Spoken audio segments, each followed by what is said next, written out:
இப்போ ஜெகா படத்தோட வேலையில் பிஸியாக இருக்கான். நம்ம எதுக்கு இப்போ போய் அவனை டிஸ்டர்ப் பண்ணணும்? அவன் நல்லா வந்தால் எனக்கும் சந்தோஷம் தாங்க. அதுக்கு தான் நான் சொல்கிறேன். அப்படி சொல்லு. நீ ஏதோ நம்பிக்கை அப்படி இப்படின்னோடனே எனக்கு டென்ஷன் ஆயிடுச்சு. ஆமாம் ஆமாம், அவனும் படம் செய்கிறான், நம்ம எதுக்கு அவனை டிஸ்டர்ப் பண்ணோம்? சரிடி, நீ யாராச்சும் ஒருத்தனை பாரு. ஆனால் இங்கே பாரு, அந்த வந்து ஷூட் பண்ண போகிறவன்ட்டு சொல்லிடு. நான் டயலாக் அது இது விட்டு அவன் டென்ஷன் ஆகுனா நான் வெளுத்து கொடுவேன் அதோட. சரி மச்சான். சரி, நான் வாஷம் போயிட்டு வந்துடுறேன். டேய் ஆமாம், நீ இந்த வித்தியா ஹாஸ்பிட்டல் செக்கப்லாம் கூப்பிட்டு போறியா இல்லையா? அதெல்லாம் கூப்பிட்டு போகிறேன் மச்சான். பார்த்துக்கா. மேடம், ஒரு பிரச்சனை. கிளையண்ட் கேட்ட மாதிரி அவங்க ப்ராஜெக்ட் நம்ம செஞ்சு தரலன்னு பிரச்சனை பண்ணுறாங்க மேடம்.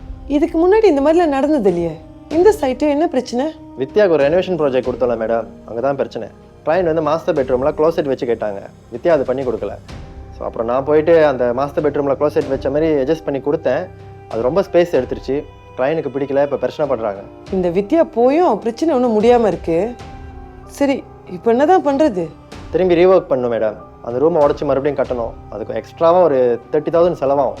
பாரு, அவள் நம்மளுக்கு 30,000 செலவு வச்சுட்டு போயிருக்கா. அவளை நம்பி ஒரு ஃப்ரெஷ் ப்ராஜெக்ட் கொடுத்துருந்தா என்ன ஆயிருக்கும்? சரி, இப்போ என்ன பண்ணுறது மேடம்? வேற என்ன பண்ண முடியும்? பண்ணி தான் ஆகணும். சரி, நீ கான்ட்ராக்டர்கிட்ட பேசி பண்ண சொல்லிடு. Sorry madam.